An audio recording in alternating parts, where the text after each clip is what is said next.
안녕하십니까. 땅사고TV의 부동산 신문을 읽어주는 카페 공인중개사 임동성입니다. 오늘은 2019년 11월 5일 화요일이고요. 한국경제신문입니다. 길 잃은 뭉칫돈 부동산에 몰려 집값 11년째 가장 가파르게 뛰었다, 이렇게 제목이 잡혀졌네요. 2014년에 3,568조 이렇게 됐고요. 2016년에 4,005조 이렇게 되어졌네요. 그 다음에 2018년에 4,709조 이렇게 되어집니다. 계속해서 빠른 속도로 하여튼 부동산 가격이 오르고 있네요. 작년 주택 시총이 4,709조라네요. 8.9% 상승됐고요. 가계 기업체 체감계기를 되살려야 된다라고 이렇게 제목이 잡혀져 있고요. 지난해 국내 집값의 오름폭이 최근 1년째 가장 컸던 것으로 나타나서 실물경제가 지지부진한 가운데 부동산 시장만 달아오고 있다는 평가입니다. 전문가들은 부동자금이 투자, 소비 쪽으로 흘러가려면 가계 기업이 체감계획이 되살려야 한다고 이렇게 잡혀져 있네요. 근데 여기에 집값은 계속해서 제가 오른다고 봅니다. 왜 그러냐면 이게 양극화 현상 때문에 그래요. 양극화 현상 때문에. 대한민국이 모든 전 세계 한 200여 개 국가가 있는데 우리나라가 이 톱10 안에 대부분 다 들잖아요. 평가하면은 대부분 톱10 안에 듭니다. 톱10 안에 좀 벗어난 거 11위, 12위 된 것도 있지만 대부분 12, 7위, 8위, 6위 된 것도 있고. 그럼 우리나라는 어찌됐든 상류층의 나라라고 말할 수 있잖아요. 상위 부분의 국가예요. 그러다 보면은 어떻게 좋은 직업, 좋은 직장, 전문가 집단, 그 다음에 대기업에서 하시는 분들, 이런 퍼센트 비율이 꽤 있다라는 거예요. 이분들은 좋은 주거 공간을 계속해서 활용하시는 거고, 그 다음에 이제 우리가 말하면 소득 1, 2분위 사람들은 소득 1, 2분위 사람들을 비교해서 자수 이렇게 포커스를 맞추면 집값이 아주 죽일 사람이 되고 잡아야 되고 이게 해야 되는 그런 정책인데, 아무리 그렇게 해봤자 소득이 좋은 4분위, 5분위 사람들의 숫자가 계속해서 또 이렇게 증가하기 때문에 집값은 계속해서 오를 것 같다라는 그냥 제 개인적인 생각입니다. 그래서 이게 이제 제목은 이제 이렇게 잡혀졌는데 뭐라고 써졌습니까? 길 잃은 뭉칫돈이라고 그랬잖아요. 길 잃은 뭉칫돈. 부동산이 실물이 뭐 때문에 가격이 오른다고요? 돈을 계속해서 찍어내기 때문에.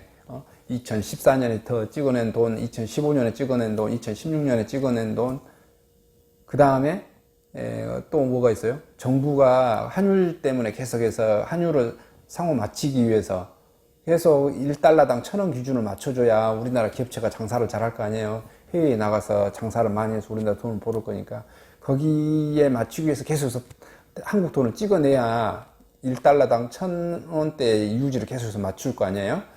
그런 정책을 펼칩니다. 그것하고 또 부동산 투자를 하게 되면 대부분 다 레버리지를 일으키잖아요. 레버리지를 왕창 일으키죠. 우리 60%, 70%. 그나마 우리나라는 적게 일으키는 거예요. 다른 나라에 비해서 다른 나라는 80%, 90%도 일으킵니다. 그나마 우리나라는 그 금융권 통제를 해서 적게 일으키는 겁니다. 미국 같은 경우는 서브프라임 모기지 사태가 왜 이렇게 터졌죠? 금융권을 레버리지를 얼마를 일으켰어요? 100%, 110%, 120% 일으켜 준 거잖아요. 생각을 해봐요. 이게 아파트인데, 이게 아파트가 5억짜리야. 나 돈 한 푼도 없어. 그냥 넣으면 어떻게 돼? 대출을 5억 5천 해준대. 그럼 여러분 받아요, 안 받아요? 그럼 받을 거 아니야. 안 올려도 어떻게 해요? 날려도 5천만 원 남네. 그리고 미국 사회는 또 어떻게 돼요? 대단히 재밌는 나라인데 우리나라는 끝까지 막 추정해 갑니다. 내 개인 재산 급여에도. 근데 미국은 그냥 부동산 키, 아파트 키 던져주면 끝입니다. 그리고 나 이게 할 능력 안 된다고 은행한테 던져줘 버려요. 그럼 그걸로 종료됩니다. 그런 시스템 나라이기 때문에 그런 이제 미국 같은 경우 서브프라임 모기지 사태가 터졌고요. 어찌됐든 부동산의 가격이 오르는 것은 돈을 많이 찍어내서 오르는 것이다. 이렇게 실물의 통화량의 증가가 실물의 토지에 달라붙는다. 건물에 달라붙지 않습니다. 여러분 제가 계속해서 말씀드리죠. 건물은 여러분 부동산이라고 생각하지 마세요. 건물은 그냥 준부동산이라고 생각하세요. 건물은 진짜 부동산은 토지고 건물은 준부동산이에요. 법이 의제한 부동산이에요. 법이 건물을 부동산이 아니라고 하면은 부동산이 아닌 거예요. 우리 다리 있잖아요. 다리 철교 다리 이거 부동산적 성질 있죠. 고정되어져 있고 어디 뛰어갈 수 없고 근데 공사비는 어디에요? 수천억 조 단위 돈이 들어가죠. 그래도 그것은 부동산이 아니에요. 왜냐? 법이 부동산이 아니라고 했으니까. 근데 우리나라는 운막지처럼 시골지처럼 허름한 집처럼 지어놔도 어떻게 돼? 그것이 법이 이 집이라고 지어놓으니까 집인 거예요. 부동산인 거예요. 법적인 것인 겁니다. 물리적, 자연적 이런 걸로 보면 토지만이 유일하고 인간이 만들어낼 수 없는 그 토지만이 진정한 의미에서 부동산이라 이거 말씀 드리고 이 진정한 의미의 이 부동산에 돈을 찍어내면 건물에 달라붙은 게 아니라 그 돈은 어디에 달라붙는다?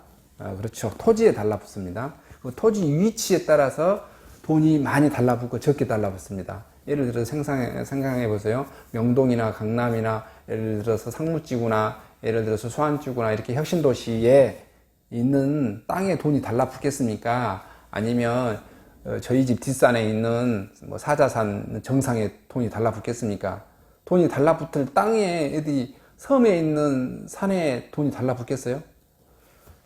토지에는 다 용도라는 게 있고 그 용도에 따라서 또 위치에 따라서 광역시냐 특별시냐 뭐 혁신도시냐 개발지역이냐 이런 거에서 돈이 잘 달라붙은 데가 있고 안 달라붙은 데가 있습니다. 그것은 이제 뭐 좀 이렇게 하시면서 배우시고요. 그 다음에 대치동 음마 20년째 재건축 제다리 그림인데 재건축한 단지들 아파트 리모델링 추진 경쟁 뭐 이렇게 잡혀졌네요. 잠원, 롯데, 서강, GS, 밤섬, 현대, 건영, 한가람 등 속속 과시화됐고요. 인근 C아파트 시세 경쟁하고 있고요. 재감 못 받고 있다는 주민 공감대 규제 없는 리모델링의 사업 부각시킨다고 그러네요. 그래서 아직 쓸만한데 새집 짓겠나 그래서 살짝 리모델링 하는 방법으로 이렇게 하는 것 같아요. 재건축 후 리모델링 단지 나선 주요 단지 여기서 마포, 신정동, 서강 GS 해가지고 538가구, 밤산 현대 219가구, 롯데캐슬 갤럭시 256가구, 한가람 해서 2036가구, 용선 이천동에 있네요. 그리고 이제 경매에서라도 집 사자 해가지고 강남 상권 낙찰가율이 100% 넘어선다고 이렇게 그러네요. 왜냐하면 이제 공급이 안 되니까 그런 현상인 것 같고요. 검단 교통요지에 마곡까지 지하철로 25분 해가지고 검암역 로열 파크시티 푸르지오 분양하는 것 같습니다. 여기 뭐 제가 따로 한번 빼서 한번 강의 형태로 한번 해볼게요. 세대수가 워낙 많네요. 위치는 덕정역 인천 2호선 인근이고요. 4,805가구고요. 교통호재 서울시와 마곡까지 20분에서 30분 유럽풍 적용의 리조트네요. 전매 제한은 6개월이고 LTV 최대 70%네요. 민간 개발사인 DK 도시개발이 하고요. 3번 신도시급 아파트를 공급한다고 그러네요. 규제 적어서 6개월로 전매 가능하고 인천 1, 2호선, 김포 한강선 등이 연결될 거라고 그러네요. 대중교통 인프라가 최고 강점 이렇게 잡혀졌습니다. 그 다음에 이제 감정원이 집거래까지 조사, 교통신고센터 설치 논란. 이거 이제 제목부터 보니까 집값이 계속해서 오르니까 정부가 이런 안을 만든 것 같아요. 근데 이제 뭐 어떻게 될는지 좀 그렇습니다. 좀 이게 말이 좀 안 맞는 것 같다는 생각이 들어요. 봐보겠습니다. 일단 부동산 거래 질서 결혼행위 신고 조사 설치는 감정원에 부동산 거래 결혼행위 신고센터를 설치를 하고 신고가 접수되면 감정원이 파악해 결혼행위에 해당할 경우 시도지사 등의 통보 및 조사를 요구할 거고 시도지사 등은 조사 후 10일 내 국토교토부 장관에 결과 통보를 하고 감정원은 매월 10일까지 전월 접수 및 처리 결과 국토부 장관에 제출 뭐 이렇게 잡혀져 있습니다. 국토교통부 산하기관인 한국감정원의 부동산 거래 질서 교란행위 신고센터를 설치합니다. 문재인 정부 출범 이후 수차례 쏟아낸 부동산 대책에도 불구하고 집값이 좀처럼 잡히지 않는 상황에서 가격 상승을 부추기는 부가 요인으로 지목되는 업다운 계약서, 자전거래 등 허위 매물을 압박하기 위한 조치라고 이렇게 하고 있네요. 그러나 부동산 가격 공시 조사 업무를 주요 업무로 해왔던 감정원이 광범위한 시장 질서 교란 행위에 대해 조사까지 실제로 관여할 수 있는 근거 마련이 추진되면서 일각에서는 시장의 자율적인 거래를 위축시킨다는 염려가 나옵니다. 한 업계 관계자는 정부가 시장 안정이라는 목적을 갖고 감정원을 앞세워 일상적 거래까지 내역을 살필 수 있다는 점은 우려스럽다고 말할 수 있습니다. 근데 이게 잘 될지 좀 의문이긴 해요. 제 개인적인. 제가 이제 공인중개사이기 때문에 사실 안 됐으면 하는 마음이 뭐 당연한 건데 이거 말고도 실질적으로 지자체가 조사할 수 있죠. 세무서가 조사할 수 있죠. 경찰이 조사할 수 있죠. 검찰도 조사할 수 있죠. 이런 것도 국가기관이 다 동원을 조사할 수 있는데 굳이 감정원까지 한다. 근데 그 감정원이 사실 또 하더라도 잘 할 수 있을까라는 의구심은 듭니다. 왜 잘 할 수 있고 감정원이라고 하는 한국 감정원에서 하신 사람들은 이제 크게 두 가지로 돈을 벌잖아요. 하나는 국가가 의뢰하는 감정평가 이거에 의해서 돈을 벌고, 하나는 민간인이 의뢰해서 감정평가한 금액을 맞습니다. 그 감정 수수료를 돈으로 그 자기네 수익이죠. 그럼 국가가 해마다 표준 공시지가를 감정평가원 그 감평사분들한테 의뢰를 해서 쫙 조사하고, 또 개별 공시지가를 싹 조사하고 이의신청 받고 이렇게 평가를 하잖아요.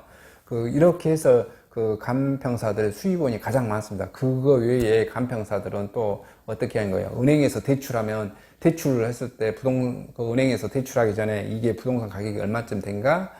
중개사한테도 물어보고, 중개사한테는 공짜로 물어보죠. 중개사는 제가 봤을 때 항상 그래서 그냥 공짜 서비스만 해주는 것 같아요. 그 다음에 감평사들이 또 중개사한테 와가지고 이렇게 물어보고, 또 자기네들이 계산한 방식에서 감정평가서를 작성해서 은행한테 제출하죠. 그러면 그 돈 어떻게 해서 먹어요? 감평사들한테 이렇게 의뢰를 해서 먹는 거잖아요. 또 거꾸로 개인들이 감평사한테 의뢰를 해요. 왜냐하면 은행이 의뢰를 하는 경우도 있지만 개인들이 의뢰를 합니다. 감평사들한테 나 대출 좀 많이 받게 해주고 여쭈게 하고, 사실 실제도 그런 거 하거든요. 그 감평사들은 그래서 한 건이라도 자기 수주하려고 감평을 받아야 자기도 돈을 버는 거잖아요. 감평 하나 했는데 토지 하나 감평하고 예를 들어서 150만 원 받고, 땅이 크면은 500만 원도 받고, 건물이 크면은 조그마한 300만 원 받고, 500만 원도 받고 이러는데, 여기 감평사가 와서 이거 조사하고 쉽게 말하면 할 수 있겠어요?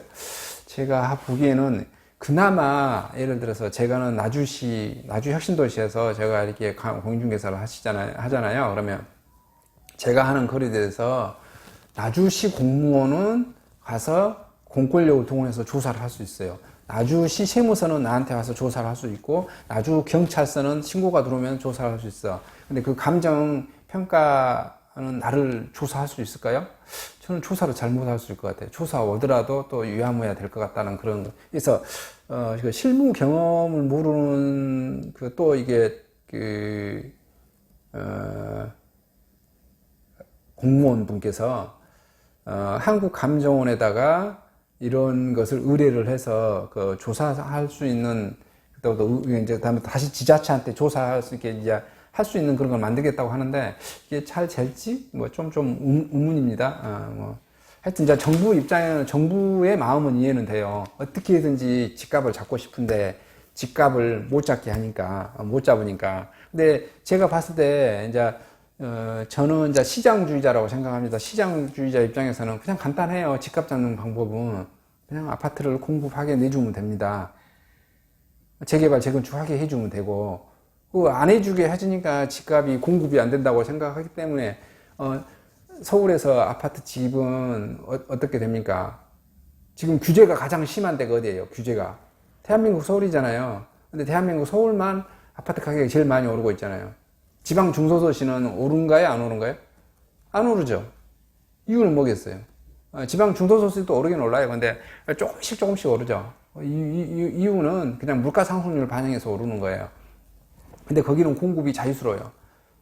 별로 가격이 안 오르니까 네 마음대로 공급해버려라 이렇게 하니까 건설사들이 잘 안 팔릴 것 같고 가격이 잘 안 오를 것 같은, 건설사들도 입장에서 보니까 가격이 잘 안 오를 것 같으니까 공급도 안 하고, 중소도시에 사는 2, 30만, 10만 있는 이런 중소도시나 5만 이런 군단위들은 안 오를 것 같으니까 사지도 잘 않고 이렇게 되어지는 거예요. 근데 어떻게 됩니까? 서울은 공급이 지금 살 사람은 예를 들어서 10만 명이 대기하고 있는데 아파트는 예를 들어서 10,000채밖에 공급이 안 된다고 생각해 봐요. 그러면 뭐 서로 더 많은 돈을 주고라도 살려는 소유자들이, 저는 이제 공급에 근다해서 공급을 뭐 많이 하게 하면 가격이 뭐 주냐, 그것도 아니에요. 공급을 많이 해도 가격은 오릅니다. 왜 오르냐면, 여러분 목수 인건비 오르죠, 중장비 기계값 오르죠, 건축물 뭐 콘크리트 대금, 철근값 다 오르잖아요. 그래서 오를 수밖에 없는데, 그래도 공급을 많이 해놓으면 완만하게 오른다 이거예요. 완만하게. 제 생각은 그렇습니다. 여러분들은 어떻게 생각하시나요? 이상 영상을 마치도록 하겠습니다. 감사합니다.